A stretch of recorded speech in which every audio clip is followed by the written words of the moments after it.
അപ്പോൾ ഇന്ന് നമ്മുടെ ഓണസദ്യയിലെ മൂന്നാമത്തെ വിഭവമാണ് നമ്മൾ ഉണ്ടാക്കാൻ വേണ്ടിയിട്ട് പോകുന്നത്. അപ്പോൾ രണ്ട് വിഭവം നമ്മൾ അപ്ലോഡ് ചെയ്തത് ചെറുപരിപ്പ് പായസം ചെയ്തിട്ടുണ്ടായിരുന്നു, പിന്നെ കാളൻ ചെയ്തിട്ടുണ്ടായിരുന്നു, പിന്നെ കുറേ പേര് ചോദിച്ചിട്ടുണ്ടായിരുന്നു കുറുക്ക് കാളൻ്റെ റെസിപ്പി ചോദിച്ചിട്ടുണ്ടായിരുന്നു. അത് നമ്മൾ അപ്ലോഡ് ചെയ്തത് കേട്ടോ. അപ്പോൾ ഇന്ന് നമ്മൾ ഉണ്ടാക്കുന്നത് നമ്മുടെ ഓണസദ്യയിൽ നമുക്ക് ഒഴിച്ചു കൂടാൻ പറ്റാത്ത എരിവും പിന്നെ പുളിയും മധുരമൊക്കെ കൂടിയിട്ട് ഒരുമിച്ച് ചേർന്നിട്ടുള്ള നമ്മുടെ ഇഞ്ചിയും പുളിയാണ് റെഡിയാക്കുന്നത്. ചില സ്ഥലത്ത് ഇഞ്ചിയും പുളി എന്ന് പറയും, ചില സ്ഥലത്ത് പുളി ഇഞ്ചി എന്ന് പറയും. പിന്നെ ഇഞ്ചി കറി എന്ന് പറഞ്ഞിട്ട് വേറെ ഉണ്ട് കേട്ടോ, അത് തേങ്ങ വറുത്തരച്ചിട്ട് ഉണ്ടാക്കുന്നത്.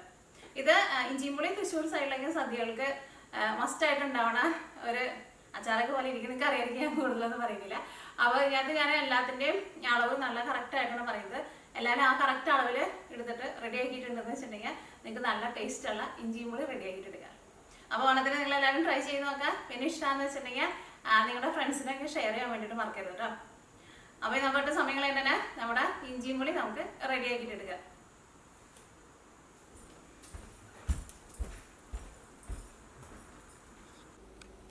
അപ്പോൾ നമ്മുടെ ഇഞ്ചിയും പുളി റെഡിയാക്കാൻ വേണ്ടിയിട്ട് പോണ്. അപ്പോൾ ഇഞ്ചിയും പുളിയിലേക്ക് വേണ്ട മെയിനായിട്ടുള്ള സാധനങ്ങൾ ഞാനിവിടെ ഓൾറെഡി എടുത്തു വെച്ചിട്ടുണ്ട്. അപ്പോൾ ഞാനിവിടെ ഇഞ്ചി എടുത്തേക്കുന്നത് 200 ഗ്രാം ഇഞ്ചിന് എടുത്തേക്കുന്നത്. ഇഞ്ചി നല്ല പൊടിയായിട്ട് കട്ട് ചെയ്തിട്ട് എടുക്കുക. ഇഞ്ചി ഫസ്റ്റ് തൊണ്ട് കളയുക, എന്നിട്ട് നന്നായിട്ട് കഴുകുക, എന്നിട്ട് നല്ല നെരുന്നെരുന്നനെ കട്ട് ചെയ്യണം കേട്ടോ. അപ്പോൾ 200 ഗ്രാം ഇഞ്ചി 200 ഗ്രാം ഇഞ്ചി എടുക്കുമ്പോൾ ഇതാ വാളംപുളി ഞാനിവിടെ 125 ഗ്രാം വാളംപുളിന് എടുത്തേക്കുന്നത്. എൻ്റെ വാളംപുളി നോക്കിക്കേ, നല്ല ഇതേപോലത്തെ നല്ല വാളംപുളി കേട്ടോ. അപ്പോൾ ചിലപ്പോൾ നമ്മുടെ നാട്ടിൽ ചിലപ്പോൾ നമുക്ക് ഇത്രയ്ക്ക് നല്ല വാളംപുളി കിട്ടില്ല, ഇങ്ങനെ ഭയങ്കര ഉണങ്ങിയിരിക്കുന്ന വാളംപുളി കിട്ടും. അപ്പോൾ അതാണ് നിങ്ങൾ എടുക്കണേന്ന് വെച്ചിട്ടുണ്ടെങ്കിൽ അതിൻ്റെ അളവ് ചിലപ്പോൾ കൂട്ടേണ്ടി വരും. അതെനിക്ക് ഉറപ്പായിട്ട് പറയാൻ വേണ്ടിയിട്ട് പറ്റില്ല. അപ്പോൾ നമുക്ക് ലാസ്റ്റ് എങ്ങനെ പുളി കുറവ് പോലെ തോന്നണുണ്ടെന്ന് വെച്ചിട്ടുണ്ടെങ്കിൽ അങ്ങനത്തെ പുളിയാന്ന് വെച്ചിട്ടുണ്ടെങ്കിൽ ചിലപ്പോൾ ചില പുളി പിഴിഞ്ഞിട്ടുണ്ടെങ്കിൽ ഒട്ടും ഇങ്ങനെ ചാറ് കിട്ടില്ലല്ലോ, നമുക്ക് ഭയങ്കര ഡ്രൈ ആയിട്ടിരിക്കുന്ന പുളിയാണെങ്കിൽ. അപ്പോൾ നിങ്ങൾ ലാസ്റ്റ് പുളിയിഞ്ചി റെഡിയായി ഒരു പകുതിയൊക്കെ ആയി കഴിയുമ്പോൾ ടേസ്റ്റ് നോക്കിയിട്ട് പുളി കുറവ് ഉണ്ടെന്ന് വെച്ചിട്ടുണ്ടെങ്കിൽ നിങ്ങളപ്പോൾ പുളി ചേർത്തോ. പക്ഷേ ഇതേപോലത്തെ പുളിയാണെന്ന് വെച്ചിട്ടുണ്ടെങ്കിൽ നിങ്ങൾ 125 ഗ്രാം പുളി എടുത്താൽ മതി. അത് കറക്റ്റായിട്ട് എടുത്താൽ കറക്റ്റായിട്ട് വരും. അപ്പോൾ ഈ പുളി എന്ത് ചെയ്യണമെന്ന് വെച്ചിട്ടുണ്ടെങ്കിൽ ഫസ്റ്റ് നമ്മൾ വെള്ളത്തിലിട്ടിട്ട് ഒന്ന് പിഴിഞ്ഞിട്ടെടുക്കണം. അപ്പോൾ വെള്ളത്തിലിട്ടിട്ട് പിഴിഞ്ഞിട്ടെടുക്കാൻ വേണ്ടിയിട്ട് ഞാനിവിടെ 250 ml മെഷറിംഗ് കപ്പിൽ 3 കപ്പ് വെള്ളമാണ് എടുത്തേക്കുന്നത്. അല്ലെങ്കിൽ അതാ നോക്കിയേ, ഇതേപോലത്തെ വലിയ കപ്പിൽ 3/4 കപ്പ് വെള്ളമുണ്ട്. ഈ വെള്ളത്തിൽ നമ്മൾ പുളി നന്നായിട്ട് പിഴിഞ്ഞ് അതിൻ്റെ സത്തൊക്കെ നന്നായിട്ട് പിഴിഞ്ഞിട്ട് നമ്മൾ അരിച്ചിട്ട് എടുക്കണം. പിന്നെ അതിലേക്ക് നമുക്ക് വേണ്ടത് ശർക്കരയാണ് വേണ്ടത്. ശർക്കരയും ഞാനിവിടെ 125 ഗ്രാം ശർക്കരയാണ് എടുത്തേക്കുന്നത്. നമ്മുടെ വാളംപുളി 125 ഗ്രാം എടുത്തിട്ടുണ്ട്, ശർക്കര 125 ഗ്രാം എടുത്തിട്ടുണ്ട്. ശർക്കര 125 ഗ്രാമിൽ നിന്ന് ഒട്ടും കൂടണ്ട കേട്ടോ. പിന്നെ നമുക്ക് എരിവിന് വേണ്ടിയിട്ട് ഞാനിവിടെ പച്ചമുളക് എടുത്തിട്ടുണ്ട്. അപ്പോൾ ഇഞ്ചി പുളിയിൽ നമ്മൾ പച്ചമുളകാണ് കൂടുതൽ ചേർക്കുന്നത്. മുളക് പൊടി നമ്മൾ വളരെ കുറച്ച് ഒരു പേരിന് മാത്രമേ ചേർക്കുള്ളൂ. അപ്പോൾ പച്ചമുളക് ഞാനിവിടെ എടുത്തേക്കുന്നത് അധികം എരിവില്ലാത്ത വലിയ ടൈപ്പ് പച്ചമുളകാണ് എടുത്തേക്കുന്നത്. പച്ചമുളക് ഞാനിവിടെ 50 ഗ്രാം എടുത്തിട്ടുണ്ട്. സാധാരണ ഞാൻ കറി വയ്ക്കുമ്പോൾ നിങ്ങളെ കാണിക്കുന്നത് ഇതേപോലത്തെ പച്ചമുളകാണല്ലോ. ഈ പച്ചമുളകിന് നല്ല എരിവുണ്ട്. ഇങ്ങനത്തെ പച്ചമുളകാന്ന് വെച്ചിട്ടുണ്ടെങ്കിൽ ഒരു 8 പച്ചമുളക് എടുത്താൽ മതി കേട്ടോ. കാരണം ഞാൻ ഇന്നലെ ഇഞ്ചിമുളി ഒരു കറക്റ്റ് അളവ് കിട്ടാൻ വേണ്ടിയിട്ട് ഞാൻ ഉണ്ടാക്കി നോക്കിയിട്ടുണ്ടായിരുന്നു. അപ്പോൾ ഞാൻ ഈ പച്ചമുളകാണ് ചേർത്തിട്ടുണ്ടായിരുന്നത്. പക്ഷേ ഇഞ്ചിമുളിയൊക്കെ ഉണ്ടാക്കുമ്പോൾ ഇതേപോലെ അധികം എരിവില്ലാത്ത പച്ചമുളക് ചേർക്കുന്നത് കുറച്ചും കൂടി നല്ലത്. അപ്പോൾ നമ്മുടെ ഇഞ്ചിമുളിയിലൊക്കെ ഒന്ന് കാണാനുണ്ടാവും. അപ്പോൾ അങ്ങനെ എരിവ് കുറവുള്ളതെന്ന് വെച്ചിട്ടുണ്ടെങ്കിൽ 50 ഗ്രാം എടുക്കുക. ഇതേപോലത്തെ നല്ല എരിവുള്ളതെന്ന് വെച്ചിട്ടുണ്ടെങ്കിൽ ഒരു 8 അല്ലെങ്കിൽ ഒരു 9 പച്ചമുളക് എടുക്കുക. അതിലും കൂടുതൽ ഒട്ടും കൂടണ്ട.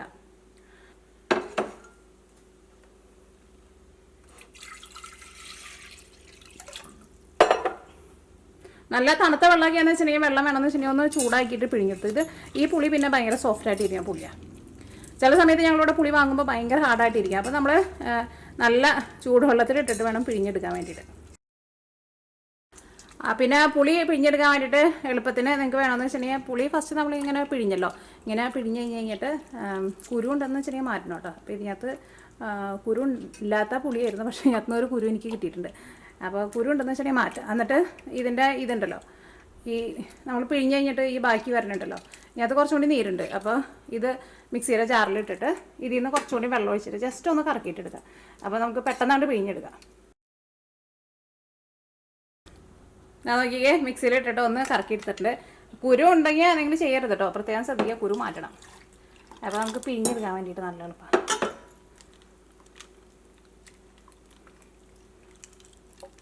ഇനി ഇത് ഞാൻ അരിച്ചെടുക്കട്ടെ കേട്ടോ. അപ്പോൾ ഈ പുളിയുടെ സത്തൊക്കെ നന്നായിട്ട് കിട്ടും നമുക്ക്.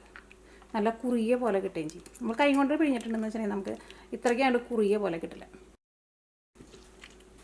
അപ്പോൾ ഈ പുളിയൊക്കെ നിങ്ങൾക്ക് വേണമെന്ന് വെച്ചിട്ടുണ്ടെങ്കിൽ തലേ ദിവസം തന്നെ ഇതേപോലെ റെഡി ആക്കിയിട്ട് ഫ്രിഡ്ജിൽ എടുത്ത് വെക്കാം കേട്ടോ. പക്ഷേ ഇഞ്ചി നേരത്തെ കൂട്ടിയിട്ട് ഇതേപോലെ ഇങ്ങനെ കട്ട് ചെയ്തിട്ട് നിങ്ങൾ നേരത്തെ കൂട്ടി ഫ്രിഡ്ജിൽ വെക്കരുത് കേട്ടോ. കാരണം ഇഞ്ചി അങ്ങനെ കട്ട് ചെയ്ത് വെച്ചിട്ടുണ്ടെന്ന് വെച്ചിട്ടുണ്ടെങ്കിൽ ഇഞ്ചിയുടെ കളറും മാറും, ഇഞ്ചിക്ക് ഒരു കയ്പ്പ് വരികയും ചെയ്യും, പിന്നെ ഒരു പൊട്ട സ്മെല്ലും വരും.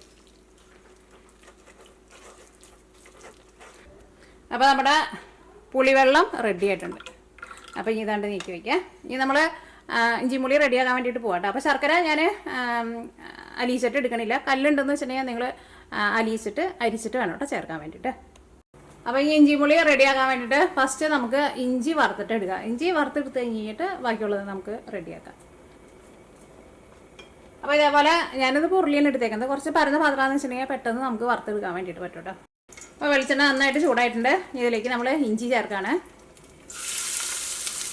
ഇഞ്ചിയുടെ കളറ് നിങ്ങൾ ശ്രദ്ധിച്ചല്ലോ, ഇഞ്ചി ഇതേപോലെ ഇരിക്കണം കേട്ടോ.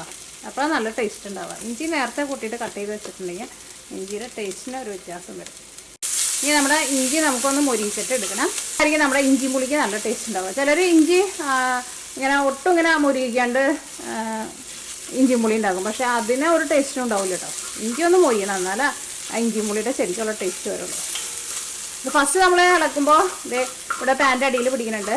അത് ഇഞ്ചി നമ്മൾ കറി വയ്ക്കുമ്പോഴായിരുന്നാലും ഇഞ്ചി ഇടുമ്പോൾ അങ്ങനെ വരുമല്ലോ. ഇത് ഇങ്ങനത്തെ വെള്ളം ഒന്ന് വലിഞ്ഞ് വന്നു കഴിഞ്ഞ് കഴിയുമ്പോൾ അതങ്ങനെ നമുക്ക് നല്ല ഈസി ആയിട്ട് ഈ പാനിൽ നിന്ന് വിട്ടുപോരും. അപ്പോൾ നമ്മുടെ ഇഞ്ചി ഇതാ നോക്കിക്കേ മൊരിഞ്ഞിട്ടുണ്ട്. മൊരിഞ്ഞ് ഒരു ബ്രൗൺ കളറൊന്നും ആവാൻ വേണ്ടിയിട്ട് നിൽക്കരുത് കേട്ടോ. നമുക്കിങ്ങനെ ഇളക്കുമ്പോൾ തന്നെ അറിയാൻ വേണ്ടിയിട്ട് പറ്റും. നന്നായിട്ട് ഇങ്ങനെ ഇളക്കുമ്പോൾ ഒരു എന്താ പറയുക, ഒരു മൊരിഞ്ഞ പോലെ നമുക്ക് ഒരു സൗണ്ട് കേൾക്കാം. കേട്ടില്ലേ? വേണ്ട, ഇതേപോലെ വന്നു കഴിയുമ്പോൾ ഇഞ്ചി എടുത്ത് ഇതിൽ നിന്ന് മാറ്റാം. അപ്പോൾ നോക്കിക്കേ നമ്മുടെ ഇഞ്ചി നമ്മൾ വറുത്തെടുത്തിട്ടുണ്ട്. ഇനി നമ്മൾ നമ്മുടെ ഇഞ്ചിയും പുളി റെഡിയാക്കാൻ വേണ്ടിയിട്ട് പോകണം. അപ്പോൾ നമ്മുടെ പാനിലേക്ക് കുറച്ചും കൂടി വെളിച്ചെണ്ണ ചേർക്കാം. അപ്പോൾ നമ്മുടെ വെളിച്ചെണ്ണ നന്നായിട്ട് ചൂടായിട്ടുണ്ട്. ഫസ്റ്റ് നമുക്ക് കടുക് പൊട്ടിക്കുക. കടുക് ഞാൻ ഇതിലേക്ക് 1 ടേബിൾ സ്പൂണാണ് ചേർക്കുന്നത്. അപ്പോൾ കടുക് ഒന്ന് പൊട്ടി തുടങ്ങുമ്പോൾ നമുക്കിതിലേക്ക് ഉലുവ ചേർക്കാം. അപ്പോൾ കടുക് പൊട്ടി തുടങ്ങിയിട്ടുണ്ട്. ഇനി ഇതിലേക്ക് 1/2 ടീസ്പൂൺ ഉലുവയാണ് ചേർക്കുന്നത്. ടേബിൾ സ്പൂണിലല്ല ചേർക്കുന്നത്, ടീസ്പൂണിൽ. ഈ പതുക്കെ ഒന്ന് കുറച്ച് വെച്ചോ. ഇനി നമ്മുടെ ഉലുവ ആയിരുന്നാലും ഒന്ന് ചുമന്ന് വരണം. കടുക് എല്ലാവരും പൊട്ടയും വേണം, അല്ലെങ്കിൽ കടുക് നമ്മൾ കഴിക്കുമ്പോൾ കയ്പ്പ് രസം ഉണ്ടാവും. തീ നന്നായിട്ടൊന്ന് കുറച്ച് വെച്ചോട്ടോ, കാരണം വെളിച്ചെണ്ണയ്ക്ക് നല്ല ചൂടുണ്ടാവും. തീ അങ്ങനെ കൂട്ടി വെച്ചിട്ടുണ്ടെങ്കിൽ ആകെ പുക കയറും, എല്ലാവരും കരിഞ്ഞു പോകും. അപ്പോൾ നമ്മുടെ കടുകും പൊട്ടിയിട്ടുണ്ട്, ഉലുവയ്ക്ക് നല്ലൊരു ചുവന്ന കളറും വന്നിട്ടുണ്ട്. ഇനി ഇതിലേക്ക് ഞാനിവിടെ 4 ഉണക്കമുളക് ഒന്ന് അതേപോലെ ഒന്ന് പൊടിച്ചിട്ട് അതേപോലെ ഒന്ന് പീസാക്കിയിട്ട് ചേർക്കാം. ഉണക്കമുളകും പൊരിയണം. ഈ ഉണക്കമുളക് മൊരിയുമ്പോൾ ഒരു പ്രത്യേക ഒരു ഫ്ലേവർ വരും. അപ്പോൾ അതുകൊണ്ടാണ് നമ്മൾ ഉണക്കമുളക് മൊരിയിക്കണമെന്ന് പറഞ്ഞത്. അതുകൊണ്ട് തന്നെയാണ് നമ്മൾ സവോളയൊക്കെ എന്തെങ്കിലുമൊക്കെ ചേർക്കുമ്പോൾ ഫസ്റ്റ് ഉണക്കമുളക് മൊരിയിച്ച് കഴിഞ്ഞിട്ടാണ് നമ്മൾ സവോളയൊക്കെ ചേർക്കുക. അല്ലെങ്കിൽ ആ സവോളയുടെ ഉള്ളിലെ വെള്ളം കൊണ്ട് നമ്മുടെ ഉണക്കമുളക് മൊരിഞ്ഞിട്ടില്ല. ഉണക്കമുളക് നന്നായിട്ട് മൊരിയണം. അതായത് ഈ മുളകിൻ്റെ ഉള്ളിലൊക്കെ ഇപ്പോൾ നമ്മൾ കറിയിലായിരുന്നാലും അല്ലെങ്കിൽ ഇഞ്ചിമുളിയൊക്കെ ആയിരുന്നാലും അതിൻ്റെ ഉള്ളിൽ കയറിയിരിക്കും. എന്നിട്ട് നമ്മൾ ചോറിൻ്റെ കൂടെ ഈ ഉണക്കമുളക് കണ്ട് ചാലിച്ചിട്ട് കഴിക്കണം. അപ്പോൾ ഭയങ്കര ടേസ്റ്റായിരിക്കും. എനിക്ക് ഭയങ്കര ഇഷ്ടമായി. ഇനി ഇതിലേക്ക് നമ്മൾ പച്ചമുളക് ചേർക്കാം, പിന്നെ കറിവേപ്പില.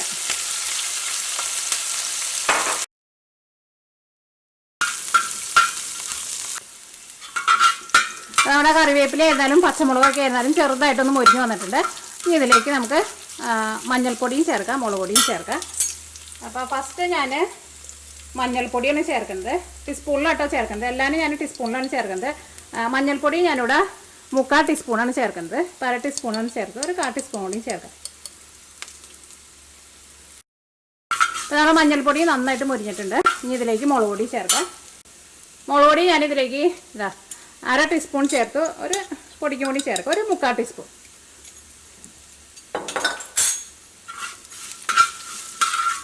ഇനി ഞാനിവിടെ ഉലുവ നന്നായിട്ട് ചൂടാക്കിയിട്ട് എണ്ണയൊന്നും ഒഴിക്കാണ്ട് വെറുതെ നന്നായിട്ട് ചൂടാക്കാണ്ട് മിക്സിയിലിട്ടിട്ട് പൊടിച്ച് വെച്ചിട്ടുണ്ട്. അതാണ് ഇനി ചേർക്കാൻ വേണ്ടിയിട്ട്.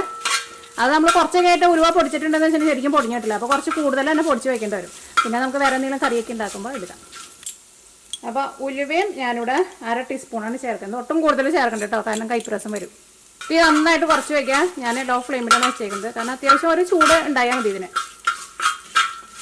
ഇതിലേക്ക് നമ്മൾ വറുത്ത് വെച്ചേക്കണ ഇഞ്ചി ചേർക്കണം. ഇതെല്ലാം കൂടിയിട്ട് നന്നായിട്ടൊന്ന് മിക്സ് ചെയ്യുക.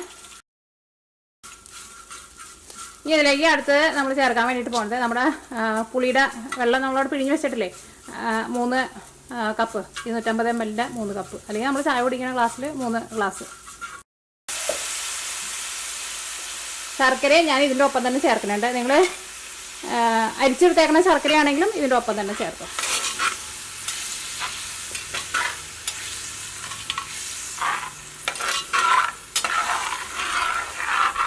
ഇനി ഞാനിതിലേക്ക് നമ്മുടെ 250 ml മെഷീൻ കപ്പിൽ 1 കപ്പ് വെള്ളം കൂടി ചേർക്കുന്നുണ്ട്. അപ്പോൾ നമ്മൾ ടോട്ടൽ 4 കപ്പ് വെള്ളമാണ് ചേർക്കുന്നത്. കാരണം ഇത് നന്നായിട്ടൊന്ന് തിളയ്ക്കണം. അല്ലെങ്കിൽ പുളി പിഴിഞ്ഞെടുക്കുമ്പോഴായിരുന്നാലും 4 കപ്പിൽ പിഴിഞ്ഞെടുത്താലും കുഴപ്പമില്ല. പക്ഷേ കൂടുതൽ വെള്ളം ഒഴിച്ചിട്ട് പുളി പിഴിഞ്ഞിട്ട് എടുക്കുമ്പോൾ നമുക്ക് ചിലപ്പോൾ അത്രയ്ക്ക് നന്നായിട്ട് പിഴിഞ്ഞെടുക്കാൻ വേണ്ടി പറ്റില്ല. അപ്പോൾ സെപ്പറേറ്റ് അതേപോലെ വെള്ളം ചേർത്താൽ മതി പുളി ചേർത്ത് കഴിയുമ്പോൾ തന്നെ, അല്ലെങ്കിൽ പുളിയുടെ കൂടെ മിക്സ് ചെയ്തിട്ട് ചേർത്താൽ എന്നാലും കുഴപ്പമില്ല. ഇതിലേക്ക് നമുക്ക് ആവശ്യത്തിന് ഉപ്പ് ചേർക്കാം. ഞാനിവിടെ തീ നന്നായിട്ട് കൂട്ടി വെച്ചിട്ടുണ്ട്. ശർക്കര ചേർക്കുമ്പോൾ നിങ്ങൾ ഒന്ന് പൊടിച്ചിട്ട് ചേർത്തോട്ടെ, അപ്പോൾ പെട്ടെന്ന് അതിനകത്തോട്ട് മിക്സ് ആവും. ഞാനത് പൊടിക്കാൻ വേണ്ടിയിട്ട് എടുത്ത് വെച്ചത് സത്യം പറഞ്ഞാൽ മറന്നുപോയി. അപ്പോൾ ഇതിലേക്ക് നമുക്ക് ആവശ്യത്തിന് ഉപ്പ് ചേർക്കാം. ഉപ്പൊക്കെ ഇഞ്ചി പുളിയിൽ സാധാരണ നമ്മൾ കറിയിൽ ചേർക്കണ പോലെയല്ല, കുറച്ച് കൂടുതൽ വേണ്ടത്. കാരണം ഞങ്ങൾക്ക് മധുരവും പുളിയൊക്കെ അത്യാവശ്യം നന്നായിട്ടുണ്ടല്ലോ. അപ്പോൾ നമ്മൾ സാധാരണ ചേർക്കണ ഉപ്പൊക്കെ ചേർത്താലും നമുക്ക് ഉപ്പ് കുറവ് പോലെ തോന്നും. ഞാനിത് മൂടി വയ്ക്കാണ്. നന്നായിട്ട് തിളച്ച് കഴിഞ്ഞ് കഴിയുമ്പോൾ ഒരു തീ പതുക്കെ ഒന്ന് കുറച്ച് വയ്ക്കുക. എന്നിട്ട് ഇത് നന്നായിട്ട് തിളച്ച് ഒന്ന് ചെറുതായിട്ടൊന്ന് കുറുകി ഒന്ന് എന്താ പറയുക ചെറുതായിട്ടൊന്ന് വറ്റി വരണം. ഇനി ഞാനവിടെ തുറന്ന് വെച്ചിട്ടാട്ടോ ഇത് വറ്റിക്കാൻ വേണ്ടിയിട്ട് പോകുന്നത്. കാരണം നമ്മൾ കുറച്ച് നേരം നമ്മൾ മൂടി വയ്ക്കുക. എന്നിട്ട് ഇതൊന്ന് കുറുകി വന്നു തുടങ്ങിയിട്ടുണ്ട്. കുറുകി വന്നു തുടങ്ങി കഴിഞ്ഞ് കഴിയുമ്പോൾ പിന്നെ നമ്മൾ മൂടി വയ്ക്കണ്ട. ഇതൊന്നും കൂടി നമുക്കൊന്ന് വറ്റിച്ചിട്ട് എടുക്കണം. ഇതാ നോക്കിക്കേ, ഇപ്പം നമ്മുടെ ഇഞ്ചിയും പുളി നന്നായിട്ട് കുറുകി വന്നിട്ടുണ്ട്. വലിയ വലിയ ബബിൾസൊക്കെ വരുന്നുണ്ട്. ഇതേപോലെ ഇങ്ങനെ കുറുകി വന്നു കഴിഞ്ഞ് കഴിയുമ്പോൾ തീ ഓഫ് ചെയ്യാം. ഇനി ഇത് ഇരുന്നിട്ട് ഒന്നും കൂടി ഒന്ന് കുറുകും. അപ്പോൾ ഭയങ്കരമായിട്ട് ഇങ്ങനെ എന്താ പറയുക ഇങ്ങനെ വരട്ടിയെടുക്കാന്ന് പറയില്ലേ നമ്മൾ, അതേപോലെ അത്രയ്ക്ക് ഡ്രൈ ആക്കിയിട്ട് എടുക്കണ്ട. ഇതേപോലെ ഇങ്ങനെ എടുക്കുക. ഇരുന്ന് കഴിഞ്ഞ് കഴിയുമ്പോൾ ഒന്നും കൂടി ഒന്ന് തിക്കാവും ചെറുതായിട്ട്. അപ്പോൾ നമ്മുടെ ഇഞ്ചിയും പുളി റെഡി ആയിട്ടുണ്ട്. ഇഞ്ചിയും പുളി നമ്മൾ റെഡി ആക്കിയിട്ടുണ്ടെങ്കിൽ 1 ദിവസം ഇരിക്കണം കേട്ടോ. 1 ദിവസം ഇരുന്ന് കഴിഞ്ഞാൽ മാത്രമേ നമ്മുടെ ഇഞ്ചിയും പുളിയുടെ ശരിക്കുള്ള ടേസ്റ്റ് അറിയുള്ളൂ. കാരണം ഈ ഇഞ്ചിയുടെ ടേസ്റ്റും എല്ലാത്തിൻ്റെയും ടേസ്റ്റും കൂടിയിട്ട് ഞങ്ങളുടെ ഇതിലേക്ക് ഇങ്ങോട്ട് ഇറങ്ങി വരണം. അപ്പോഴായിരിക്കും നാളേക്ക് നിങ്ങൾ അതിൻ്റെ ടേസ്റ്റ് നോക്കാം. അപ്പോൾ നമ്മുടെ ഇഞ്ചിയും പുളി 1 ദിവസം കഴിഞ്ഞ് കഴിയുമ്പോൾ നോക്കിക്കേ അതിൻ്റെ കളറ് കുറച്ചും കൂടി നല്ലൊരു ഡാർക്കൊക്കെ ആയിട്ട് വന്നിട്ടുണ്ട്. 1 ദിവസം അല്ലെങ്കിൽ 2 ദിവസം ഇഞ്ചിയും പുളി ഇരിക്കണം കേട്ടോ. പ്രത്യേകം ശ്രദ്ധിക്കുക, ഓണത്തിന് 2 ദിവസം മുമ്പെങ്കിലും നിങ്ങൾ ഇഞ്ചിയും പുളി റെഡി ആക്കിയിട്ട് വെച്ചോ. അപ്പോഴായിരിക്കും ആ ശരിക്കുള്ള ഇഞ്ചിയും പുളിയുടെ ടേസ്റ്റ് വരാം. നോക്കിക്കേ നമ്മുടെ ഇഞ്ചിയും പുളിയുണ്ട്.